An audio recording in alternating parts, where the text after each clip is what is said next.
First of all, shout out to each and every one of you on the Mhype analysis team or the Mhype team. And these guys, these wonderful ladies and gentlemen, are a group of people, or you are a group of people who are musicians, who are pundits for the industry. So I have men of God, I have music lovers, I have music producers, I have musicians, and I have music makers, I have composers and all that on this Mhype page. And you guys are going to help me to critique, review and preview and review the music industry, or the contemporary gospel music industry, what's happening, the good, the bad, the ugly, right?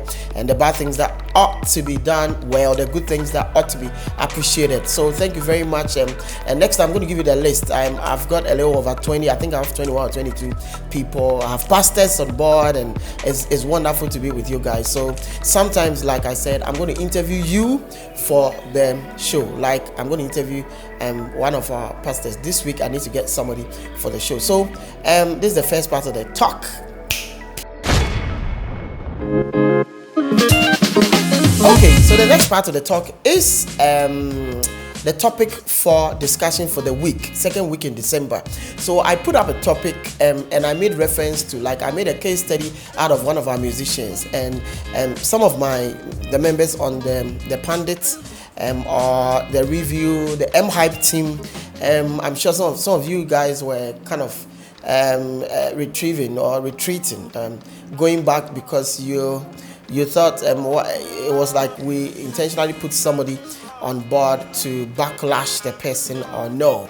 So there's nothing like backlash. Now, this is what I need from you. Very expert opinion, whichever field, whether you're a pastor, a musician, music lover, as a fan, your expertise in that area, and I need your genuine, candid opinion on or expertise advice on whatever topic that comes in. So I made a topic with a case study. Now I'm going to do the same topic with no case study, so we see what you guys have to say. The first key point is overhype. Do we have a gospel musician or gospel musicians who have been overhyped? So is there anything that's overhyped, as in the real value of the person is lower than the hype or the promotion that has been given to the person? So you have a musician where the hype is too much, like the person has been really hyped to the extent that you listen to the person's songs and you follow the person and realize that so what's all this hype, because the value on the person musically or whatever is lower than the hype. So do we have a musician, or do we have such musicians, overhyped musicians in a system? Number two, do we have a musician or musicians who are doing too much to remain relevant? So do you have a musician who is doing too much to remain relevant in the system, is doing just too much to remain relevant?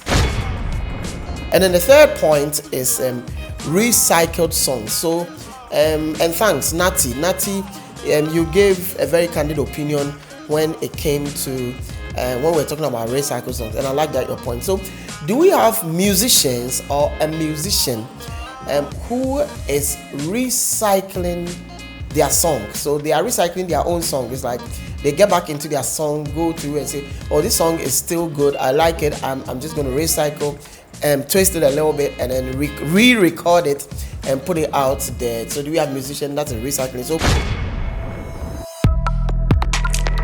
the 3.1 is, do we have overhyped, or are musicians overhyped? Are some musicians or a particular musician overhyped? Do we have some musician or particular musician doing so much to remain relevant in the system? And the third point is, do we have a musician or some musicians recycling their songs? So supposing you don't have any case study, but this is the general one. So my Mhype team, can you guys give me your candid expert view, whether you are a musician, producer, pastor, fan, your expert view on these 3 points, and let me know before I do the final presentation on this topic. God bless you and see you guys soon. Bye.